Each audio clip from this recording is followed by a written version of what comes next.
not fortunate enough to either own their own home or have social housing. So we will make those changes as well. Next question is from Faisal Islam at the BBC. Welcome, Chancellor of the Exchequer. Do you consider yourself to be a YIMBY? Yes, in my backyard. And then in terms of both the house building and the green infrastructure investment, in history, we've only had this level of house building when the state has been involved. And around the world, the examples which you know of green infrastructure investment have co-invested with the public sector. Are you relying too much on the people behind me from the private sector to deliver this revolution?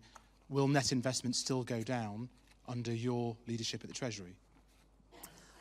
Yeah, first of all, I do support development, and I think as a constituency MP, I have done just that. We need the private sector to build homes. We're not going to be in the business of building those homes directly. We need the construction sector, the house building sector to build those homes. And we have announced today, the Deputy Prime Minister and myself, some homes that have been stalled that will now go forward.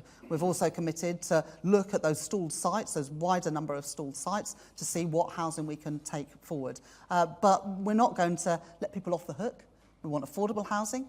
And we want housing for social rent as well, and that's an important part of the mix. So this is not a green light for any type of housing. We want, and I said in the speech, that the Deputy Prime Minister will take an interventionist approach to make sure that we've got the housing mix that our country needs, that our people need. Next question is from Ed Conway at Sky News. Thank you. Chancellor, congratulations. It's a watershed moment here. The first female Chancellor, the first Labour Chancellor also in 14 years. But dare I say, not the first Chancellor who has promised economic growth. And perhaps every previous holder of your office has come into office saying that there will be economic growth. So could you just be more specific about this? When can people, particularly those who are nervous about having all this building happening, when can they expect more economic growth? When can they expect the fruit of these planning reforms? Is that something that you might expect in a few years, by the end of this parliamentary term? Is it 10 years?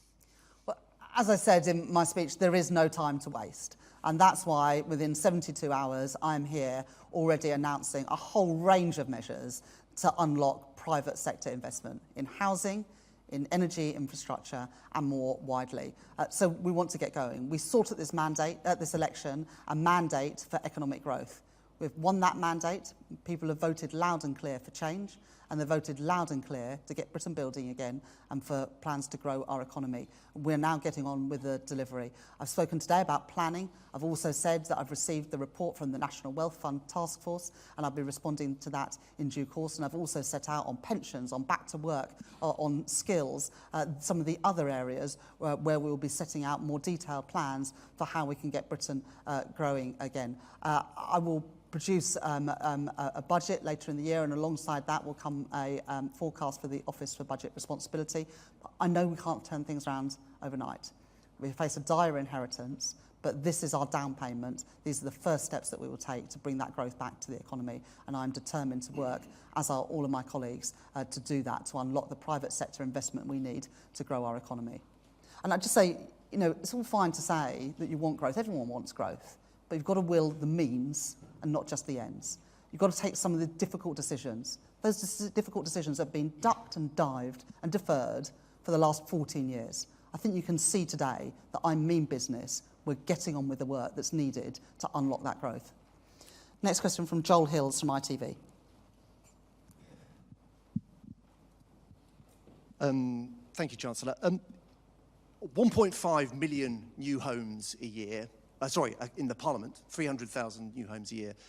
We haven't built new homes on that scale since the 1950s.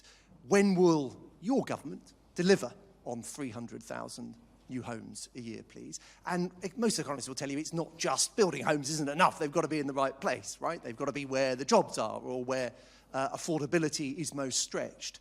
Can you guarantee that you will tweak the targets, the mandatory targets that you plan to reintroduce, which weren't necessarily a solution in the past, but when you introduce them, they will be tweaked to reflect that the homes need to go in the right place? Well, I announced today the unlocking of house building, 14,000 new homes in a variety of places, in Worcester, in Sutton Coldfield, and in Liverpool, for example. So, you can see that this is not just growth and homes in one part of the country, that is geographically spread. We've committed to 1.5 million homes by the end of the Parliament. As I said, we're not in the business of reneging on our manifesto commitments. We've received that strong mandate. We're going to deliver on that mandate. Of course, we have to ramp up those homes over time. Can't build homes overnight, but that's why we've set out today the initial steps we're going to take to unlock that private sector investment to build those homes. I don't think anyone can be in any doubt about the seriousness of our intent when it comes to either house building or other infrastructure investment. Subing Chang from The Telegraph. Hi, good morning, Chancellor. In your own words, this speech was about getting Britain building again. But one of the problems with our existing stock is that older homeowners are not downsizing, or not enough of them are downsizing. How are you going to encourage them to move? And since you enjoy talking about planning so much, are you planning for an autumn statement that is closer to September or November? Well, look, we're going to build homes so that if people want to downsize, they can choose to live in a different home. At the moment, the big problem is there's not enough supply of housing. And so there's not enough choice for people, whether those are people trying to get on the housing ladder, or as you rightly say, older people who want to downsize, perhaps to a bungalow, perhaps to live nearer to their children and grandchildren. We're going to build the homes to give people that choice again, whatever stage of life they are at. I'm going to do things properly when it comes to a budget. I will ask the Office of Budget Responsibility to produce the forecast. We'll go through the proper process and the time it takes to do that, and I will produce that budget in the autumn, but we will set out the date for that budget before summer recess. Next question from Sam Fleming from the Financial Times. Thanks. Thanks very much indeed. Two questions. First of all, on the OBR and the growth forecast. A lot of analysts would say the OBR is already quite a lot more optimistic on growth and productivity than other consensus forecasters in the IMF. Do you see a risk that actually the initial forecast under the OBR will see a downgrade to growth because not enough of the growth measures have come through yet and been planned in? Second of all was on public finances. Obviously, one of the drags on the public finances at the moment is the impact of quantitative tightening. I know you've ruled out the idea of moving to tiered reserves, but can you see any other changes to the way the costs of quantitative tightening are accounted for between the Treasury and the Bank of England, which could mitigate the uplift on the national debt? Thank you. Well, thank you very much for that question. The OBR currently forecasts trend growth at about 1 2/3% a year, and I will ask them to provide their independent latest assessment to go alongside the budget. But I think that everyone can see that we are serious about growing the economy. The planning reforms that I've announced today will take place and will happen shortly. I've already announced today the end of that moratorium on onshore wind. I've already announced today that the Deputy Prime Minister has called in decisions on 2 data centres, on a number of housing developments. So we're getting started. And of course, we want to boost that growth rate. In our manifesto, our #1 mission is to have the highest sustained growth in the G7 with good jobs and productivity in all parts of the country. There's no time to waste if we're going to achieve that, which is why I've spent the last 72 hours in this building with officials in my department, but also in other government departments, working through the plans and what we can do to unlock the private sector investment that is absolutely essential for a growing economy. In terms of the Bank of England and the treatment of reserves, as you say, I've got no intention on changing the way that the way that reserves are treated and the interest paid on those reserves. We don't have any plans to change that. Larry Elliott from The Guardian. Good morning, Chancellor. 2 questions, if I can.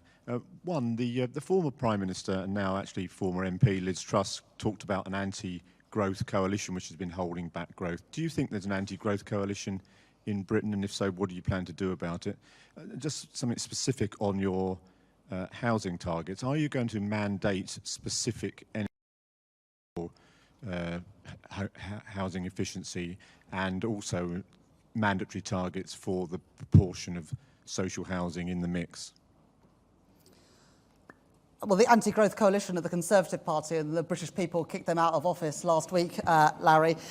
In terms of housing and energy targets and the mix of social housing, I will leave that to my colleagues, the Deputy Prime Minister and also the Secretary of State for Energy Security and Net Zero to set those out. But as you know, we've got that ambition, clean power by 2030, and to become a clean energy superpower. We don't want to be using more energy than we need, and that includes in our homes. Next question is from Ashley Armstrong at The Sun. Morning, Chancellor.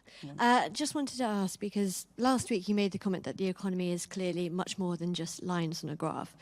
You talk about pro-growth. What everybody wants is the details of when they're going to really be feeling a bit better off, when they're going to be feeling better for their households and their families. So if we could have a little bit on that, please, because clearly we all want growth. And the second point was also you speak about kind of making the UK the place for investment. We all know that the London Stock Exchange has been having a drought of listings, companies leaving for other places as well. The Tories considered a British ISA. Will you be considering something along those lines, or do you also agree that was more of the gimmick and more needs to be done? Thank you.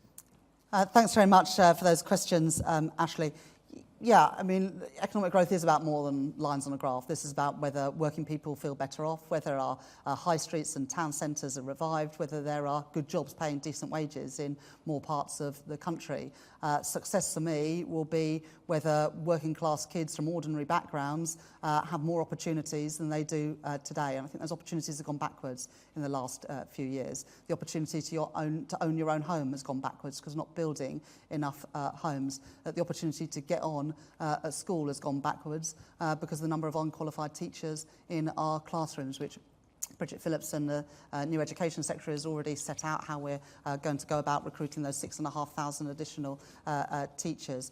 We're going to reform our business rate system to make it easier for small businesses and high streets. We're going to deliver on those commitments in our manifesto to make working people better off. And we're starting today with the announcements about how we can ensure more people can get on the housing ladder and more people can have a home of their own, whether that is to buy or for social rent. And that is one of the key determinants of whether people feel better off and whether they have a good standard of living. I want Britain to be a great place to do investment. I know that many businesses have looked at Britain these last few years and have doubted whether we are a safe haven for investment. I want that to change, and with me as Chancellor, I believe it will.